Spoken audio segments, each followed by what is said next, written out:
Well,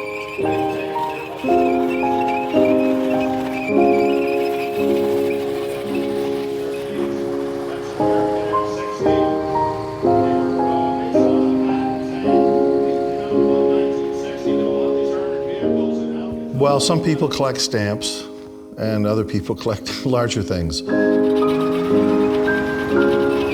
I had always collected weapons. I guess I kind of thought of buying something bigger. All stations, this is Zero. We are live over the speakers. I say again, we are live over the speakers. Joining me in the stand now is Alan Duffy. We've got a lot of collectors here today that have ones and twos of vehicles, but I mentioned Alan before. He has entire battle groups, and he's been preserving not only Canadian history, but world history. He's rescued some of these vehicles from scrapyards and swamps and fields and done amazing work. But the key is that he also looks after the people. Also, everyone dressed like this, you go over to the gift shop and you can get one of those golf shirts, you know, with this embroidered here. It's a white one, it's a nice shirt. I bought them for you guys. The Gulf War has always fascinated me because of the potential threat and the way the world responded. So the ability to get a vehicle and track it down historically and find out a lot of information on it, that was always a real lure, or, you know, an attraction to me.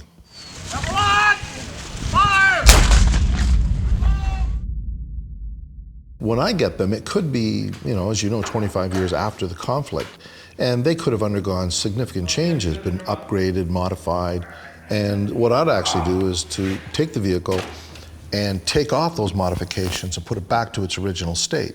I don't think this thing has any particular way going on. It doesn't.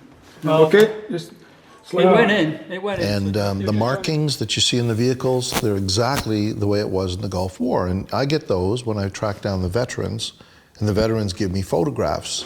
Whatever way it was, I'll put them on crooked. If they had them on crooked and it was misaligned, I'll put it on exactly the same way they did. And he'd done a fantastic job of them. You couldn't tell the difference between now and 25 years ago. Like these vehicles that I'm looking at here, both of them, I have reacquainted the vehicles with the veterans that were the crew in these vehicles 25 years ago.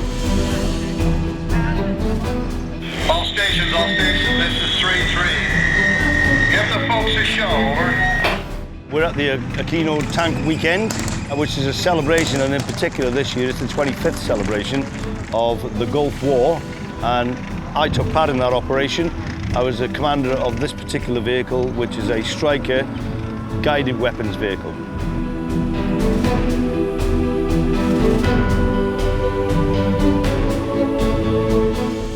I think it's very important because it's still recent history and it's living history. They can just come up and see the vehicles, touch them, talk to us, and we can give them a flavour of what it was like. Alan courteously invited us over to AQUINO Day to crew the vehicles and to give the crowds an insight to what went on during the Gulf War.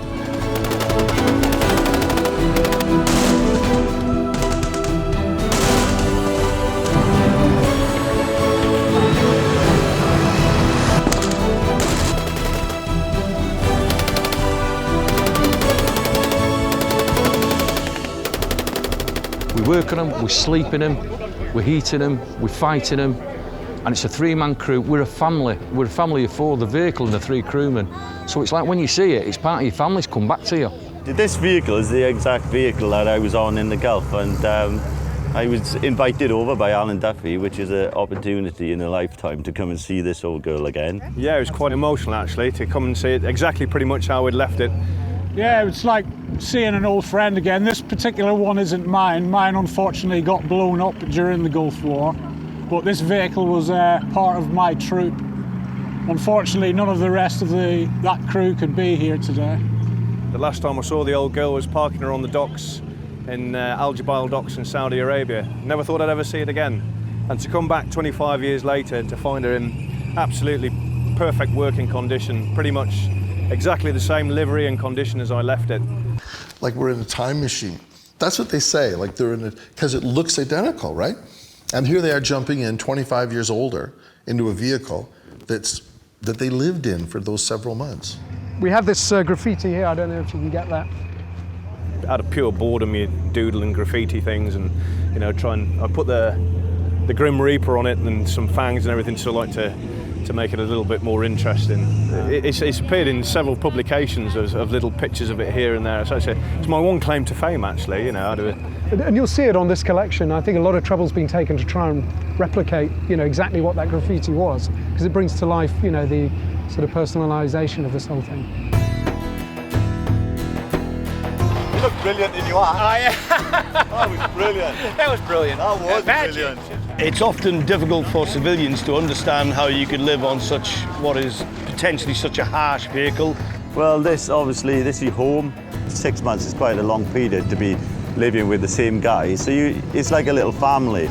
My wife at the time was pregnant, and I got this, my squadron was going out to the Gulf, so as it happens, he was 2 weeks overdue, and he was born 2 days after I left, so I didn't see him until he was 6 months old.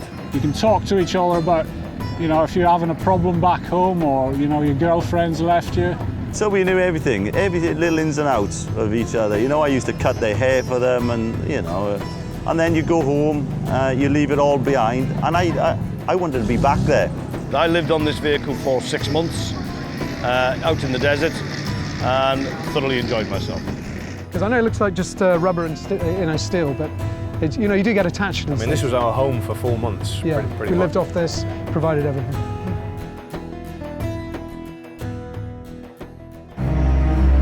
One of the first things to remember, it was one of the hardest winters that they'd had in the desert for about 40 years. So people thought we were going to be hot like it is today, but nothing like that at all.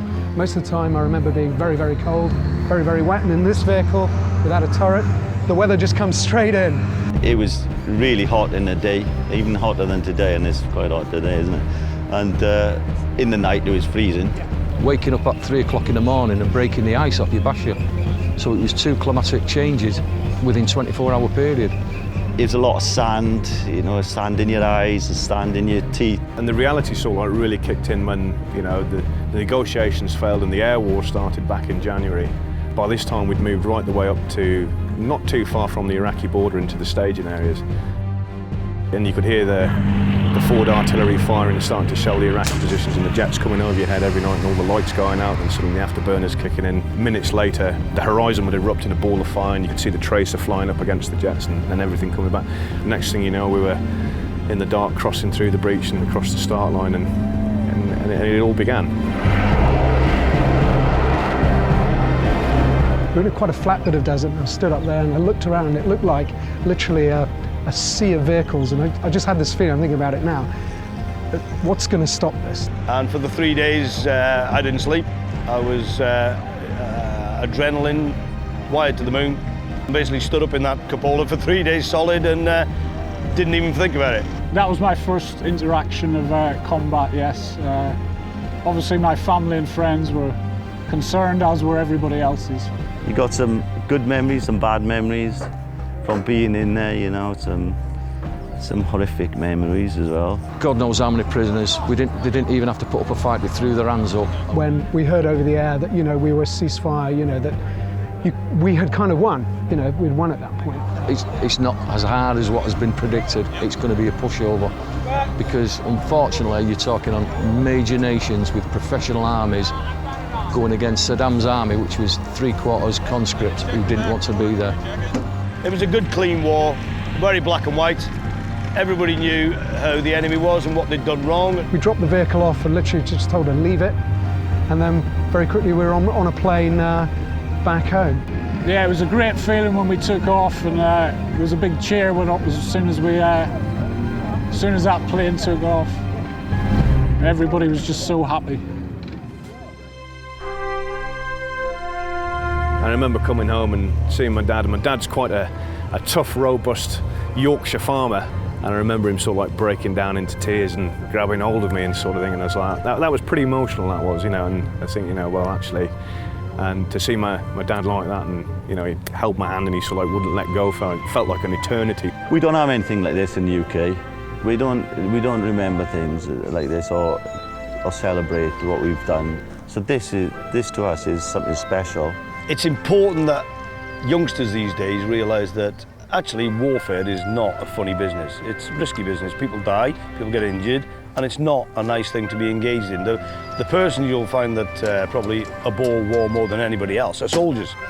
And you often find that soldiers would do anything they can to avoid war, because ultimately they're the ones who are going to have to put their lives on the line. A huge thank you to Al for giving us this opportunity to come back and be reunited with this old girl and see all our old friends and stuff. And you know, if it weren't for people like Alan Duffy sorting and bringing this all together, you know, it wouldn't have happened.